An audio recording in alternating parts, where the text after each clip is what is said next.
Los muros del convento de las Claras han sido testigos del paso del tiempo en la cuna de la Ribera del Duero. En este insigne edificio barroco del siglo XVII el vino fue bendecido una y mil veces. Por eso no es de extrañar que este convento haya inspirado a una bodega, un lugar donde la oración y las plegarias se dirigen al cielo pidiendo clemencia para la consecución de una buena cosecha.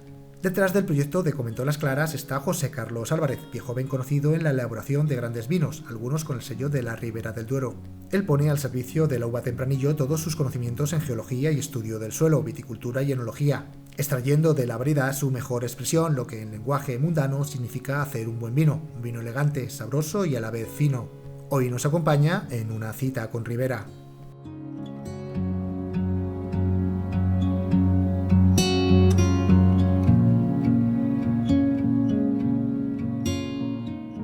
José Carlos Álvarez, bienvenido a una cita con Ribera. Muchas gracias.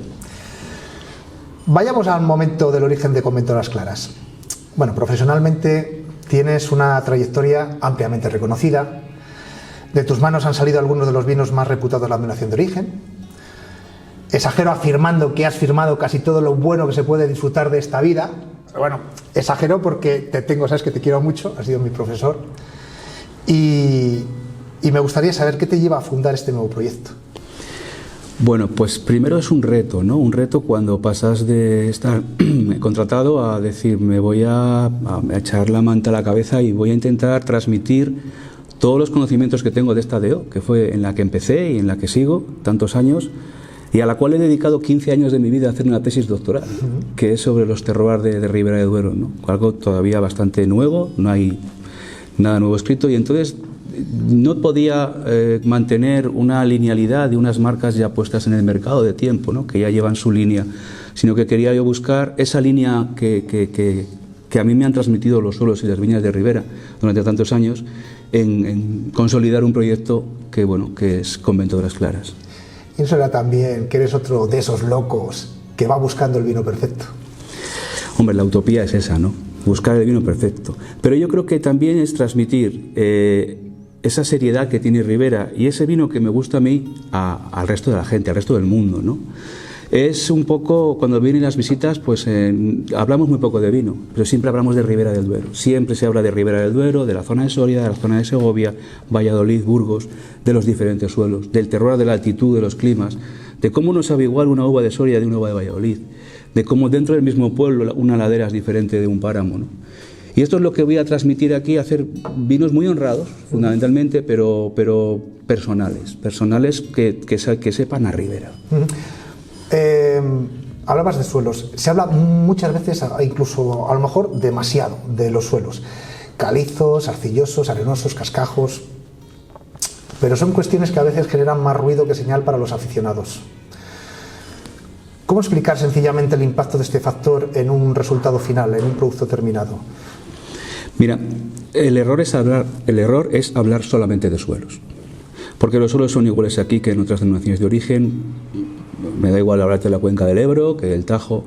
Lo que realmente marca la identidad a un ámbito geográfico protegido es el clima que tiene. Y en función de ese clima, la planta de ese suelo va a absorber una serie de elementos minerales que va a dar unas características determinadas al vino.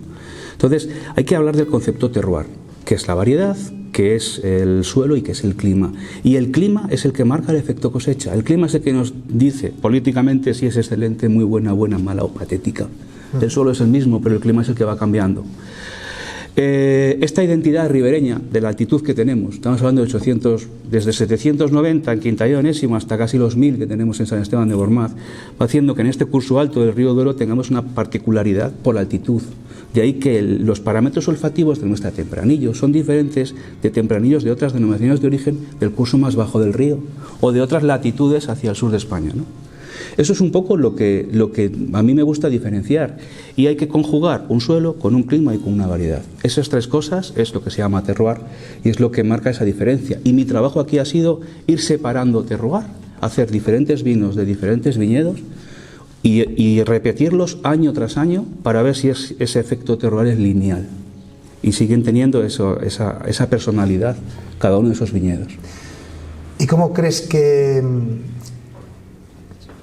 puede identificar alguien que no sea experto, ¿es posible que alguien que no es experto pueda identificar organolépticamente, ya sea en el sabor, ya sea en el aroma, esas diferencias de suelo?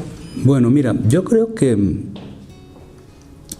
la personalidad de un vino está en la facilidad de oler y de beber que tiene ese vino. Radica también en la sencillez, pero lo que no podemos es muchas veces convertir defectos en virtudes o acostumbrar al consumidor a que un defecto pueda ser algo bueno. Ese consumidor, sin saber mucho de vino, obviamente, el que está bueno y le gusta, pues le va a gustar y está. Y el que no le gusta o no está tan bueno, pues va a decir que no. Yo creo que la distinción, no de mi bodega con otras de Ribera, sino dentro de otras denominaciones de origen, es el trabajar en este potencial real que tenemos de ir buscando los crus franceses. Es decir, ¿por qué esta viña desde hace 80 años da uno de los mejores vinos del mundo? Pues porque a mucha gente le ha gustado ese vino. Y es así. No ha sido un efecto de marketing, de un desarrollo monetario, de posicionar una marca, esté bueno o no esté bueno, no, sino que es que esa parcela, ese viñedo durante 80, 90 años, ha estado dando vinos que han gustado a mucha gente en el mundo. Vamos a profundizar en este aspecto. Paraje de San Juan es un vinazo de pequeña producción, ya nos indica que es un vino de una parcela en concreto, supongo. ¿De dónde salen esas 3.000 botellas? Háblanos de ese suelo y cómo crees que influye en ese vino, ese terroir. Es un terroir que llevo trabajando solo desde que comencé la bodega, desde el 2011, y es mi arma contra el cambio climático. Es un viñedo de páramo, es un viñedo de 910 metros de altura. Entonces es un viñedo que el suelo es calizo, o sea, no tiene muchas diferencias, sus contenidos altos de cal, como son los páramos castellanos, pero esa altitud hace que madure más tarde y que el ciclo sea más largo. Entonces el equilibrio de los taninos, el azúcar o alcohol probable con el color y los aromas, yo digo que es el vino más femenino, aunque a algunos no les gusta, pero es para mí el vino más femenino de la bodega, ¿no? Buscar la altitud en el tempranillo, cuando empiezan a salir ya aromas de flores, ¿no? Florales, por esa altitud, ¿no? Es el último que voy a vendimiar. Y bueno, pues consigo un ciclo más largo. Tampoco tiene el grado alcohólico de mis laderas cara sur, que se me ponen en 14,70, 15. Aquí estamos en 14, medio grado menos más o menos. Y bueno, luego el trabajo de haber ido estudiando qué maderas son las que hacen que no pierda el concepto de terroir, el aroma, el sabor de ese tipo de suelo, ¿no? En concreto del páramo del paraje de San Juan, de Carrà San Juan, que se llama así, la finca. Está en Boada, además, en el corazón burgalés. Y bueno, pues eso es lo que he ido buscando. Y tener, claro, es un páramo, las producciones son muy pequeñas también, ¿no? Pues son 26 meses de roble. Y al final he buscado ese tipo de tostado, ese tipo de madera, ese tipo de secado que hace que me mantenga la identidad del terruño, y tanto en San Juan como en todos los vinos. Y de todos estos vinos, ¿cuál es en tu opinión, cuál es el que crees que representa más el espíritu de esta bodega? Bueno, es mi personalidad, el espíritu de la bodega. Paraje de San Juan, pero yo creo que el mejor vino que he intentado buscar es el terroir del Pago de Bendiciones, que es un suelo arenoso de una viña muy vieja, 900 botellas, y he ido a trabajar como un clásico de Ribera, aunque buscando ese espíritu de terruño, ¿no? Es un quinto año, 3 años de barrica y 2 de botella. La producción es lo que da la viña, a veces hay 700 botellas, a veces 950, y un trabajo pues de mucha paciencia. Y hay años que Bendiciones pues no ha llegado al mercado. 2012 no llegó, 2013 tampoco. No quita que yo lo intente todos los años, porque aunque la climatología venga mala, el espíritu del suelo sigue permaneciendo en esas uvas. Pero bueno, hay veces que los niveles de acidez, de color, no son suficientes, como en cosechas un poco justillas, a la 13, a 12, 13 más que 12, pues no llegaron a buen puerto. Pero yo creo que uno de los resultados y conclusiones más importantes de mi tesis es buscar ese aroma de terroir, que es muy fácil encontrar en un vino joven, en un vino que ha tenido ya, que es un quinto año, ¿no? Con 3 años de barrica y 2 de botella. Eso es un poco la expresividad y ese teluro, que teluro es el olor de la tierra a 1,5 metros, al final aparezca en la botella de Bendiciones. Elaboráis también un buen rosado, y afortunadamente hoy vuelven a interesar estos vinos históricos de la Ribera del Duero. Se han incrementado la producción, también se ha incrementado la demanda. Pero bueno, durante muchos años es cierto que no han sido tan bien tratados, o han sido tratados como a lo mejor vinos menores. ¿A qué crees que se debe este cambio de tendencia? Sobre todo hablando del rosado. Sí, hablando del rosado. Yo creo que el rosado es nuestra historia real. La Ribera era una tierra de claretes. Muy pocas bodegas elaboraban tinto. Todo el boom vitivinícola español y mundial, pues empezamos a desarrollar. Pero este es el vino, yo creo que para mí el que resume la identidad de los majuelos antiguos, donde había mezcla de variedades, donde se mezclaba todo el majuelo y luego se echaba un puño más de tinto para darle color y que aguantara más. Una expresividad muy grande. Yo soy un enamorado del vino rosado. Es buscar esa elaboración como un blanc de noir a baja temperatura, 16-18 grados, como un blanco, y conseguir rosados de altísima calidad. ¿El mercado les desprecia? Yo creo que, siendo yo, como soy de Valladolid, en Valladolid es una de las provincias españolas que más cantidad de rosado se bebe, ¿no? Quizás sea la cuna de Cigales, que hay un potencial muy grande también en las viñas que se produce vino rosado, que es la fijación de pueblos, como, bueno, pues de donde hay viñedos. Mi producción es de 4.000 botellas, pero bueno, estoy contento. Y es el vino que más caro me cuesta producir en la bodega, porque estoy sangrando las uvas de los pagos de las viñas viejas, entran aquí, ¿no? Entonces, yo soy un amante del rosado, lo recomiendo para la gente joven, recomiendo el rosado para la gente no iniciada en vino. Y como el problema actual es esa generación X de que los padres se han dedicado a tomar cerveza y a beber gin tonic, son los abuelos los que están enseñando a los nietos a beber vino. Y los abuelos han bebido rosado toda la vida. Y mira qué majos están, ¿no? Bueno, pues es volver a recuperar eso y sacar un producto al mercado diciendo, señores, que esta es la parte de historia de Ribera de Duero y que soy un vino fácil y que soy un vino de aperitivo y que soy un vino de comida y que soy un vino de entre horas, ¿no? Y como no se está consumiendo vino, pues yo también recomiendo que alguno se haga la prueba de probarlo con hielo. Está espectacular. Un vino rosado bien elaborado con una carga frutal alta y una acidez fresca, pues tener un par de cubitos de rosado te supone tomarlo a 4 grados de temperatura. Ya les digo que a toda esta gente, rompiendo clichés, la cuestión es que la gente beba vino, que es más sano que otras bebidas destiladas. Pero el problema es que en vez de un vaso te bebes una botella, porque la sensación de quitar la sed con un vino con esta frescura, pues es fantástica. O que se beba en porrón. O que se beba en porrón como antiguamente. Claro. Cuéntanos un poco qué va a encontrar el aficionado o no aficionado, el que empiece ahora, en los diferentes vinos de Convento Las Claras, pero no desde una perspectiva técnica, sino desde una perspectiva hedonista, de disfrute. Sí, bueno, el rosado ya lo acabo de comentar. El primer vino, el hermano pequeño, es el Convento de las Claras Roble, es un vino con 8 meses de madera. Este es un vino, yo creo que de platos ligeros, arroces, comidas, pero también un vino de chateo, de hora de mañana y de hora de tarde. Un vino divertido, es un vino en el que he buscado la fruta del tempranillo con esas moras apetecibles y esa cuna de ligeras maderas. Pues un vino de conversación, ¿no? de precomidas también quizás. La línea nueva de Convento de las Claras Crianza, que nos hemos embarcado este diciembre, ha salido en enero la marca, es un vino de comer, es un vino de sentarse, es un vino de reuniones de comida, es un vino también para celebraciones, porque tiene una calidad-precio muy ajustada, dentro de que la seriedad de la bodega pues son 22 meses de barrica. Heritage, que sería en este orden. Bueno, te voy a contando. Este viñedo de Convento de las Claras se hace con el viñedo que se llama Hornatejas. Y se hace 100% con esa viña. Es un suelo aluvial, de cascajo aluvial. Si en Rueda, a la Verdejo, el cascajo aluvial que tienen todos los suelos dan ese potencial de nariz, cosa que la Verdejo cuando la llevas a otro sitio no lo da, empecé a trabajar en mi tesis en la frutalidad que dan los suelos aluviales en Ribera. Entonces el nivel de frutas negras y rojas es superior a los suelos calizos o arcillosos. Por eso de ese suelo elaboro el vino joven. El Convento de las Claras Crianza es un poco el Ribera puro y duro, la columna vertebral de lo que es un Ribera. ¿Qué es un Ribera? No podemos hablar de que Ribera hace vinos sedosos. Sedosos hace Borgoña. La Ribera, por su clima, hace vinos con un tanino estructurado. Y es el suelo calizo que tenemos en Ribera, calizo arcilloso, que es el pago de los carrizos. 100% el Crianza. Una producción son 2 hectáreas, hago 10.000 botellas. Heritage significa patrimonio.